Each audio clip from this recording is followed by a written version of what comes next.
Good morning, dear students. I welcome you all to this new module of teaching. So in this module, we'll be taking up a new chapter. So before I start this chapter, so let me give you one condition where you want to score more marks, okay? So marks, so let me just write over here marks. And if you want to score more marks, then what you should have done? You should have studied more. Yes? So what I'm trying to say is, if you study more, you will get more marks. So, and one more thing, if we have something like, if you waste your time in doing things that is not beneficial for you, that means waste time. If you waste more time, that is your wasting time is increasing, then automatically you will be able to tell me that your marks will come down. So what we can see over here is very simple. If you study more, you'll get more marks. If you waste time more, you'll get lesser marks. So in the first case, we saw that study more fetched you good marks. So marks also increased. So if you see here, there's a direct relation. Can I say that there is a direct relation between studying more and getting more marks? Yes, right? Because more you study, more you'll get. More marks you'll get. And lesser you study, lesser marks you'll get. So this is known as direct variations. Variation means how much something is varying with respect to the other. So this is called direct variation. In the second case, we saw that more time you waste, lesser marks you will get. Lesser marks you will get.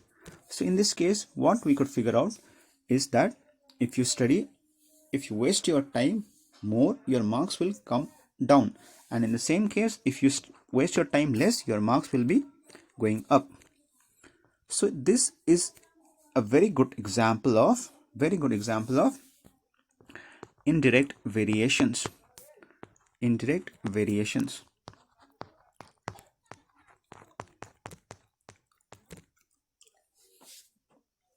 Indirect variations. So the name of this chapter that we are going to deal about is direct and indirect variations. We are going to see how a factor will contribute to the increase or decrease in the other part. Yes, so let us start. So I'll give you an example. This example is, if I want to purchase a pen, so if I want to purchase 10 pens, and if I had to pay rupees 200, so for 10 pens I had to pay rupees 200. Now my question is, for 15 pens, how much should I pay? How much should I pay? I know many of you would have guessed by now how much I should pay, but let us try to derive it mathematically. How much should I pay for 15 pens? So this is done in a very simple manner. So first thing we should calculate is cost of one pen. So what will be cost of one pen? So cost of one pen is, how much it will be? 200 divided by 10, right? Because 10 pen is costing me rupees 200, then one pen should cost me 200 by 10. So either you can just simplify it over here, or you can take it to the next step as well. So after this, I should write cost of 15 pens. This will be nothing but 200 by 10 into 15. 200 by 10 into 15. So you can simplify it. So 0 will go off. So 15 20s are 300. So what I can infer from this is, if I want to purchase 15 pens, I should pay the shopkeeper amount of 300 rupees. Yes, so this is the meaning. This is how this chapter will be useful. We will be able to see some more examples that happens in our day-to-day life. And this method is called, the way to calculate the cost is known as unitary method. Why the word unitary is because if you see over here,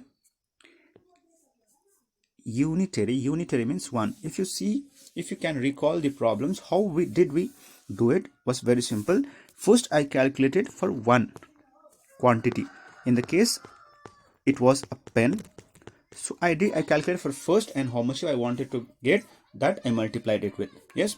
So because of this one, this method is called unitary, because we calculated for 1 at the initial step. So I hope the video is clear with everyone. So more and more problems we'll be seeing in the upcoming classes. So thank you all of you. Let us try to solve some more problems in the classes that will be taken across this module. Thank you all of you.